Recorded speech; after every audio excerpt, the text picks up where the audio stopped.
আরজিকর কাণ্ডে রিট্রায়ালের দাবি জানালেন নির্যাতিতার পরিবার। ঘটনার তদন্ত নিয়ে চরম অসন্তুষ্ট অভয়ার মা বাবা। রবিবার সকালে তারা মালদহের আইনজীবীর সঙ্গে পরবর্তী আইনি পদক্ষেপ নিয়ে আলোচনা করেন। আগামী 5ই ফেব্রুয়ারি কলকাতা হাইকোর্টে মামলার পরবর্তী শুনানি। ওই দিন রিট্রায়ালের জোরালো দাবি জানানো হবে বলে জানিয়েছেন পরিবারের আইনজীবী তরিত ওঝা। তার দাবি, আরজিকর দুর্নীতির মধ্যে লুকিয়ে আছে অভয়ার খুনের মোটিভ। রিট্রায়ালের নির্দেশ পেলে কেউ ছাড় পাবে না। এদিন অভয়ার মা অভিযোগ করেন, আমার মেয়েকে পরিকল্পিতভাবে খুন করা হয়েছে। এক সঞ্জয় রায় এই ঘটনা ঘটিয়ে গেল আর ভেতরে কেউ কিছু জানল না, এটা অসম্ভব। হাসপাতালের বহুজন এই ঘটনার সঙ্গে জড়িত। পুলিশ ও সিবিআই তদন্তের ছিনিমিনি খেলছে। অভয়ার বাবার সাফ কথা, একজনকে দোষী সাব্যস্ত করে বাকিদের আড়াল করা হচ্ছে। রাজ্য সরকারের দায় এড়াতে পারবে না। তাই আমি শাসক দলের বিরুদ্ধে প্রশ্ন তুলেছি। এই ঘটনায় রাজ্য ও কেন্দ্র দুই পক্ষেরই আইনি পদক্ষেপ নিয়ে প্রশ্ন উঠছে। তবে অভয়ার পরিবার ন্যায় বিচারের দাবিতে এখনো অনড়। Bureau report, news prime Times. সেটা হচ্ছে যে আমাদের এখান থেকে যাকে সাজা দেওয়া হয়েছে সঞ্জয় রায়কে, সেই সঞ্জয় রায়কে আমাদের বক্তব্য হচ্ছে যে সঞ্জয় রায় এই ঘটনার সাথে যুক্ত থাকতে পারে বা নেই, এটা আমরা এ ব্যাপারে কোনো তর্ক বিতর্কে আমরা যাচ্ছি না। কিন্তু আমরা যেটা তর্ক বিতর্কে যাচ্ছি, যেটা যে এই কেসের সাথে যারা যুক্ত, আরও পেছন থেকে যারা সব যুক্ত, তাদেরকে কিন্তু কাউকে ধরা হয়নি। সিবিআইও চেষ্টা করেনি, ক্যালকাটা পুলিশও চেষ্টা করেনি। সিবিআইকে যে দায়িত্বটা দেওয়া হয়েছিল, সিবিআই মোটামুটি ক্যালকাটা পুলিশ যা করেছে সেটাকেই বেস করে চার্জশিট দিয়েছে। তার পরিপ্রেক্ষিতে আমরা সুপ্রিম কোর্টে, হাইকোর্টে যাই। হাইকোর্ট বলে যে যেহেতু ব্যাটারটা সুপ্রিম কোর্টে আছে, তোমরা ওখান থেকে ক্ল্যারিফিকেশন নিয়ে এসো যে এই কেসটা আমি করতে পারি কি না। তার পরিপ্রেক্ষিতে সুপ্রিম কোর্টে আমরা মুভ করি। সুপ্রিম কোর্ট থেকে বলেছে যে আমরা পাঠিয়ে দিচ্ছি। তারই পরিপ্রেক্ষিতে 5 তারিখে ক্যালকাটা হাইকোর্টে হিয়ারিং আছে যে এটা এই কেসটা রিট্রায়াল করা যায় কি না, সেটা নিয়েই আমাদের এখন মেন লড়াই হচ্ছে যে এই কেসের সাথে যারা যারা যুক্ত তাদেরকে নিয়ে আসা এবং তাদেরকে শাস্তির ব্যবস্থা করা।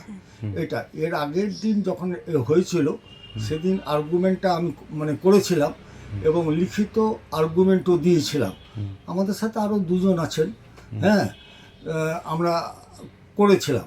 করার পরিপ্রেক্ষিতে কোর্ট আমাদের অনেক বক্তব্য অ্যাকসেপ্ট করেছেন যে এই জিনিস সিবিআই করেনি, এই জিনিস পুলিশ থেকে করেনি।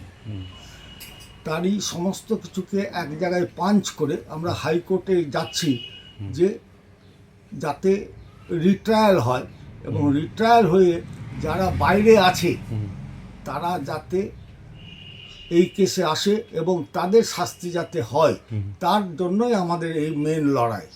আজকে এনারা এখানে এসছেন, হ্যাঁ, যে আমাদের নেক্সট কোর্স অফ অ্যাকশনটা কি হবে সেটা জানা, এবং তাছাড়াও এই সুদীপ্ত রায়ের বিরুদ্ধে যে একটা দুর্নীতির মোকদ্দমা চালু হয়েছে, সেটাও আবার 5 তারিখ হিয়ারিংয়ের ডেট আছে আলিপুর কোর্টে। সেটা ব্যাপারে কি করা যায় সেই সব সামগ্রিক আলোচনা করার জন্যই আমি ওনাদেরকে ডেকেছিলাম। ওনারাও নিজেদের তাগিদে এসেছিলেন। এসে আমরা একটা আলোচনা করব যে এটাকে ফার্দার কীভাবে কী করা যায়। এই হচ্ছে আমাদের বলতে আমাকে 3-4টা খুব ছোট্ট করে বলেন তো কী ধরনের অসঙ্গতি আপনারা ওয়াচ করেছেন। প্রথমত কোশ্চেন যেটা হচ্ছে যে আমরা এরকম মোট 54টা প্রশ্ন হাইকোর্টে দিয়েছি আর 37টা প্রশ্ন আমরা এতে দিয়েছিলাম শিয়ালদা কোর্টে। তাতে আমরা প্রথমে বলেছিলাম যে এনাকে একটা ফলস ইনফরমেশন দিয়ে নিয়ে আসা হলো যে অসুস্থ, তারপরে বললো যে সুইসাইড করেছে। তারপরে এসে উনারা যখন এসে পৌঁছালেন তখন জানতে পারলেন যে উনি মারা গেছে এবং তাদেরকে দেখতে দেওয়া হয়নি।